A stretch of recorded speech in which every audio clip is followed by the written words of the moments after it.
Hello everyone, welcome back to my channel. Guys, आज हमारे 60 days के कोर्स में आज जो है वो है सेकेंड डे, यानी कि आज हम दूसरे दिन में पहुंच चुके हैं और दूसरे दिन में हमें जो जो चीज़ें पढ़नी है वो मैं यहाँ पर लेकर आ गई हूँ। थोड़ी सी वीडियो लॉन्ग होने वाली है बट ये आपके लिए, trust me, it is very helpful for you. बहुत ही ज़्यादा यूज़फुल होगी आपके लिए और बहुत ही हेल्पफुल होगी। So guys, without wasting time let's start the video and watching carefully. आज हम देख लेते हैं कि आज हमें डे 2 में क्या पढ़ना है। अंग्रेजी में शिष्टाचार। ठीक है, आज जो है हम शिष्टाचार के बारे में पढ़ने वाले हैं, यानी कि मैनर्स के बारे में। देखिए, गुड मैनर्स इन इंग्लिश। ठीक है, मैनर्स का मतलब होता है शिष्टाचार, रेस्पेक्टफुली किसी से बात करना, किसी को रेस्पेक्ट देना, ये मैनर्स में आती है, गुड मैनर्स जो होती है। ठीक है, तो ये हमें सीखनी चाहिए, राइट। अंग्रेजी भाषा सीखने के साथ साथ इसके शिष्टाचार की जानकारी भी ज़रूरी है, यानी कि जो इंग्लिश लैंग्वेज है इसको सीखने के साथ साथ आपको मैनर्स की भी जानकारी होनी चाहिए, है ना। वो नेसेसरी है, आपको इसकी मैनर्स जाननी चाहिए। सो आगे देखते हैं कि अंग्रेज बात और व्यवहार में तहजीब का बहुत ध्यान रखते हैं। बार बार कुछ विशेष नम्र शब्दों का प्रयोग करना उनकी बातचीत का ज़रूरी हिस्सा है, यानी कि जो ब्रिटिशियन है उनके बारे में यहाँ पर बताई जा रही है कि उनकी बार बार जो कुछ भी वो बोलते हैं उनमें नम्र शब्दों का, यानी कि प्यार भरे शब्दों का उनका उपयोग करना उनकी बातचीत का एक ज़रूरी हिस्सा है। उनका हर बात को कहने का एक विशेष तरीका है। किस बात को कैसे कहें, किन शब्दों का इस्तेमाल करें, ऐसी ही कुछ ज़रूरी बातों की जानकारी इस पाठ में दी गई है। इस पाठ में, यानी कि जो हमारा सेकंड डे है, इसमें हम कॉलम ए और कॉलम बी को पढ़ने वाले हैं, जिसमें मैनर्स के बारे में बात की जाएगी। कब, कहाँ, किस तरीके से किसको बोलना है, उन सारी बातों को हम पढ़ेंगे और समझेंगे। ठीक है गाइस, ये ए और बी यानी कि दो कॉलम में मैं इसको पढ़ा रही हूँ, तो थोड़ी सी वीडियो लॉन्ग होगी बट आपके लिए बहुत ही ज़्यादा हेल्पफुल होगी, तो वीडियो को एंड तक ज़रूर देखिएगा। If you are a good students then please subscribe my channel. Okay, so चलिए हम आगे देख लेते हैं। कॉलम ए में हम पढ़ेंगे, हिंदी भाषा की तरह अंग्रेज़ी में बात बात में नाम के साथ जी लगाने का रिवाज नहीं है। जैसे कि हिंदी में हम किसी का नाम लेते हैं या फिर किसी को पुकारते हैं, बोलते हैं, तो नाम के बाद हम जी का यूज़ करते हैं ना, नाम के साथ जी लगाते हैं, राइट, रेस्पेक्टफुली। ये जी जो होता है किसी को रेस्पेक्ट देना होता है। जैसे कि ये हमारे मामा जी हैं या फिर ये हमारी चाची जी हैं, इस तरीके से हम बोलते हैं ना। तो किसी का नाम हम लेते हैं तो उसमें नाम के बाद हम जी का यूज़ करते हैं, राइट। तो उसी तरीके से इंग्लिश जो है इसमें जी लगाने का रिवाज नहीं है और ना ही इसमें आप या वे जैसे आदर्शसूचक शब्दों का प्रयोग किया जाता है। इसमें मैं के लिए हम कहने की प्रथा भी नहीं है, यानी मैं के लिए हम भी बोलने की प्रथा इसमें नहीं है इंग्लिश लैंग्वेज में। इसीलिए कई हिंदी भाषी लोगों को यह कहते हुए सुना गया है कि अंग्रेजी रूखी भाषा है। ठीक है, क्या है, अंग्रेजी जो है वो रूखी भाषा है, राइट, क्योंकि इसमें अपने से बड़ों से भी बातचीत करते हुए तुम का इंग्लिश क्या होता है, यू होता है। ठीक है, शब्द का प्रयोग किया जाता है। ये तो आपने पढ़ी ही होगी, जो स्टूडेंट्स हैं उनको तो ये पता होगा कि तुम हो या फिर आप हो, दोनों के लिए यू का यूज़ करते हैं, राइट। तो वही यहाँ पर वही चीज़ यहाँ पे क्लियर की गई है कि इसमें जो है इंग्लिश लैंग्वेज में जो है इसमें हम आप या वे शब्द का यूज़ नहीं करते हैं, जी नहीं लगाते हैं, है ना। और बहुत सारे जो हमारे हिंदी भाषी हैं, जो हिंदुस्तान के जो लोग हैं, उनके मुंह से ये कहते हुए सुना गया है कि अंग्रेजी जो है वो रूखी भाषा है, तो इन्हीं वजह से ये बोली जाती है। बट यहाँ पर हम आगे पढ़ेंगे, लेकिन वास्तव में ऐसी बात नहीं है। हालांकि अंग्रेजी भाषा में आप और वे शब्द नहीं है, पर अंग्रेजी में बात बात पर शिष्टाचार जताने की प्रथा है। सच्ची एवं स्वाभाविक अंग्रेजी सीखने के लिए इस बात का हमेशा ध्यान रखिए। ऐसा नहीं है कि जो इंग्लिश लैंग्वेज है इसमें आप शब्द या फिर रिस्पेक्ट की जो है, रिस्पेक्ट का जो भाव है वो यहाँ पर बिल्कुल भी नहीं है, ये बिल्कुल ही रूखी है, ऐसा नहीं है। इसमें कुछ कुछ मेन ऐसे प्रॉपर वर्ड्स निकाल के रखी गई है, स्पेसिफिक वर्ड्स है इसकी, जिससे कि रेस्पेक्ट का भाव झलकता है, राइट। तो वो हम आगे पढ़ेंगे, चलिए देख लेते हैं। सो गाइस, यहाँ तक हमने पढ़ी है अंग्रेज़ी के इन शब्दों को मन में दोहराइए। इन शब्दों में पूरी अंग्रेज जाति का शिष्टाचार समाया हुआ है। ये अंग्रेजी भाषा के बड़े महत्वपूर्ण शब्द हैं। कौन कौन से हैं वो देख लेते हैं। फर्स्ट है प्लीज़, सेकंड है thanks, welcome, kindly, allow me, after you, sorry, क्या है सॉरी। ओके, आगे देखते हैं।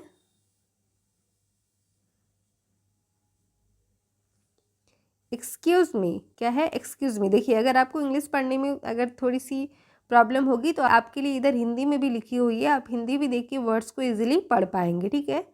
पार्डन, क्या है pardon. That is all right, that is all right, it's my pleasure.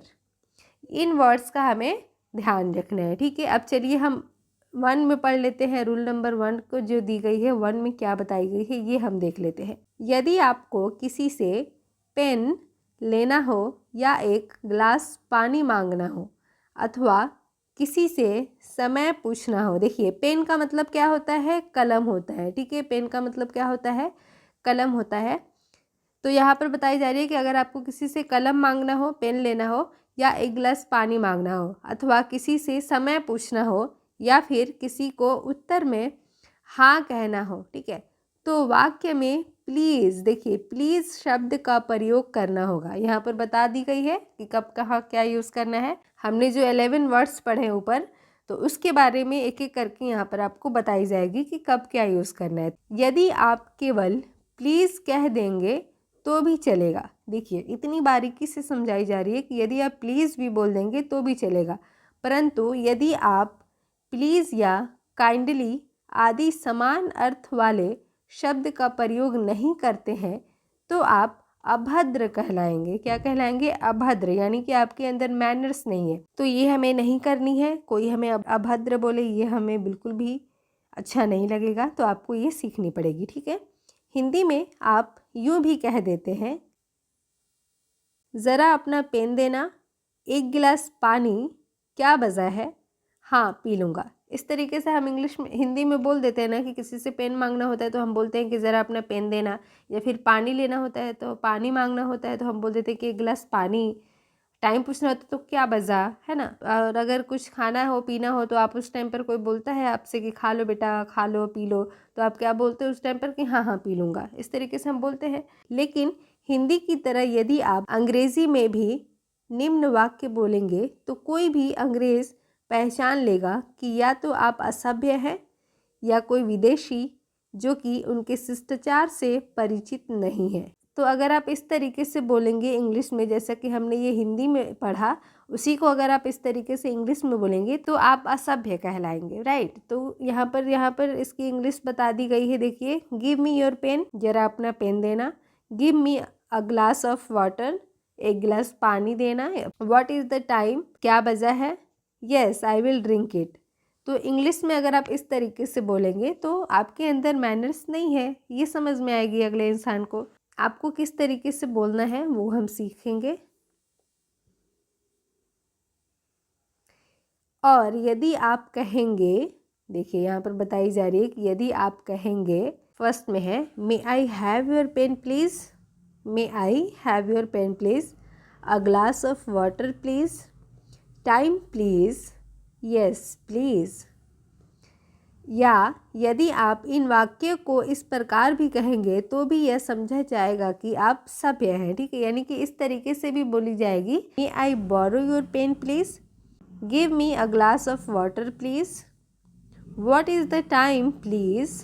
यानी कि हमें प्लीज़ शब्द का यूज़ करना है, ठीक है। दूसरा रूल कहता है, यदि किसी व्यक्ति ने आपका मामूली सा भी कोई काम किया है, उदाहरण के लिए आपने टाइम पूछा या मकान का पता पूछा और उसने बता दिया, आपने तनिक सी बात पूछी और उसने बता दी, यानी एक छोटी सी बात आपने पूछी, किसी से भी पता पूछा, टाइम पूछा, किसी का जगह पूछा, किसी का नाम पूछा, तो अगर उसने बता दिया तो उसे थैंक यू कहना ना भूलिए, ठीक है। देखिए ये मैनर्स सिखाई जा रही है आपको कि इंग्लिश में हमें किस तरीके से बोलना है और किस तरीके से रिस्पेक्ट देनी है लोगों को, राइट। तो हमें थैंक यू कहना है, यानी कि थैंक यू कहें उस टाइम पर, ठीक है। थैंक यू बोले, हाँ आप थैंक्स भी कह सकते हैं।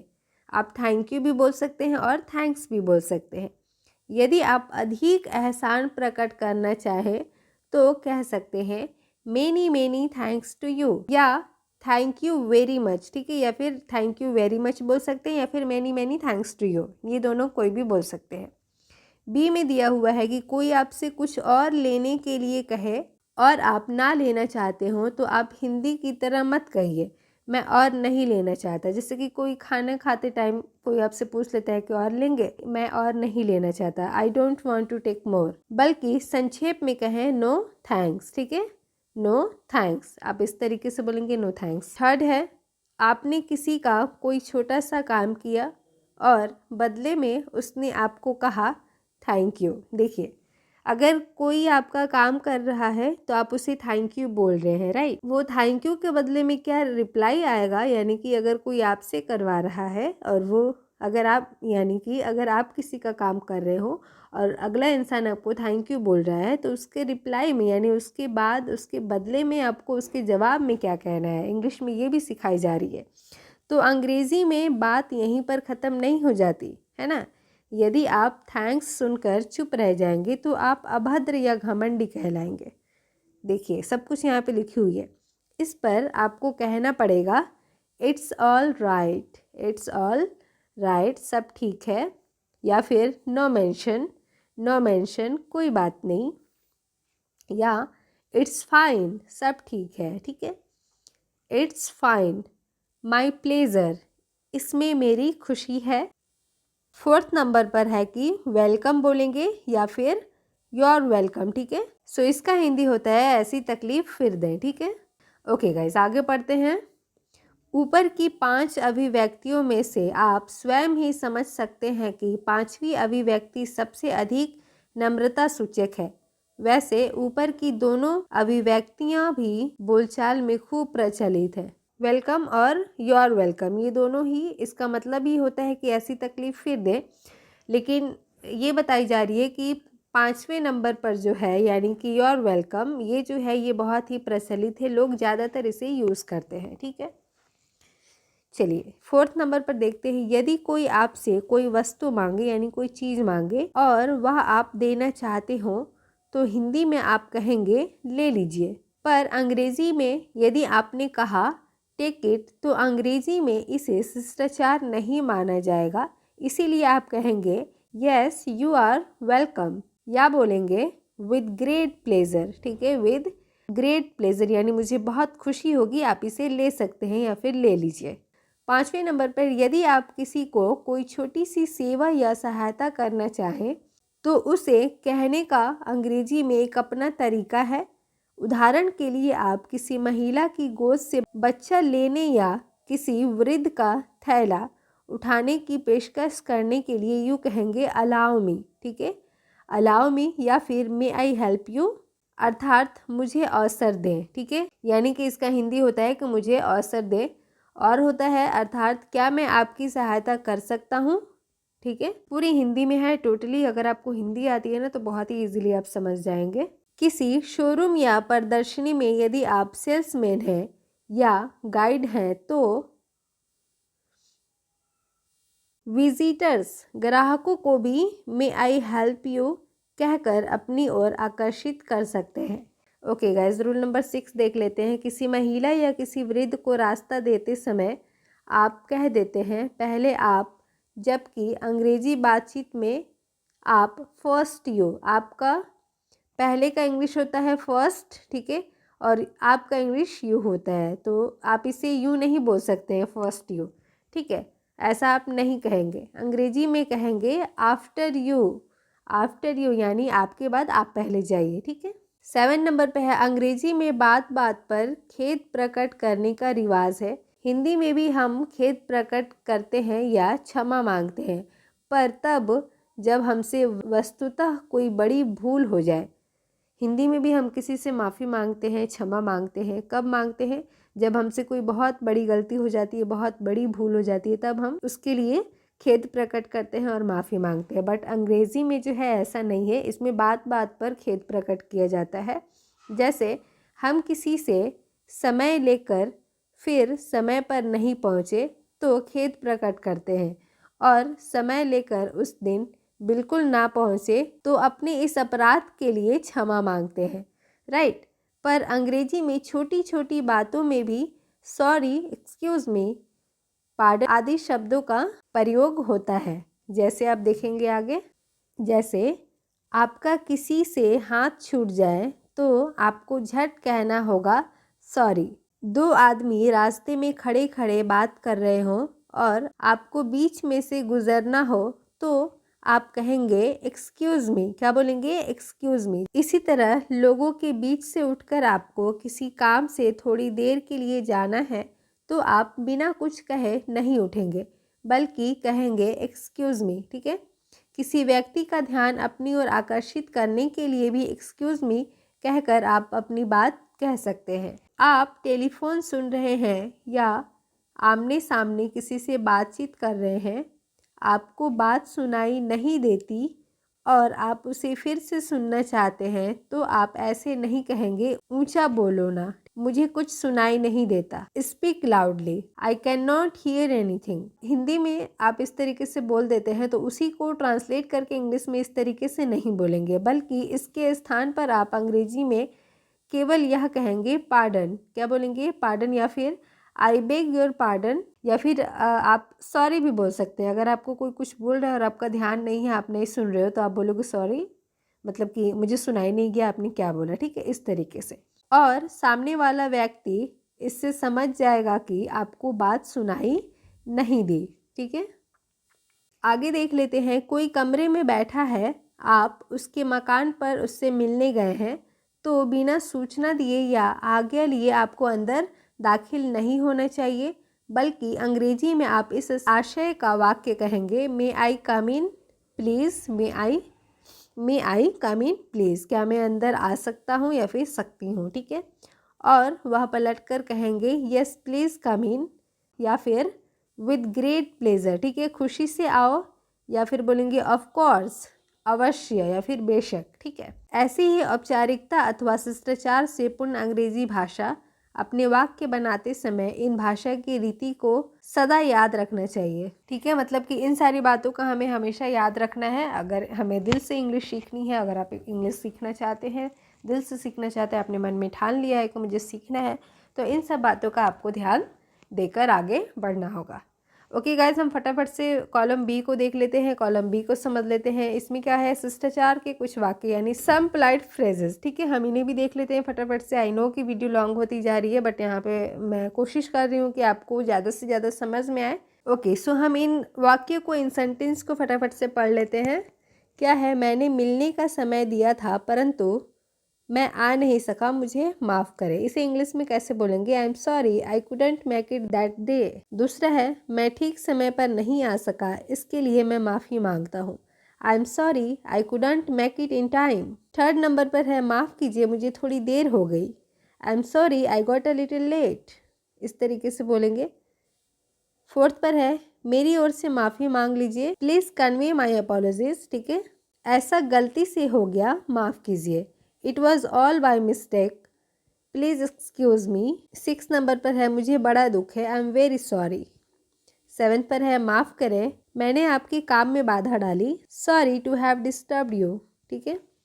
माफ़ कीजिए, I beg your pardon, I beg your pardon. 9 पर है आपकी आज्ञा से कहना चाहता हूँ, allow me to say, allow me to से।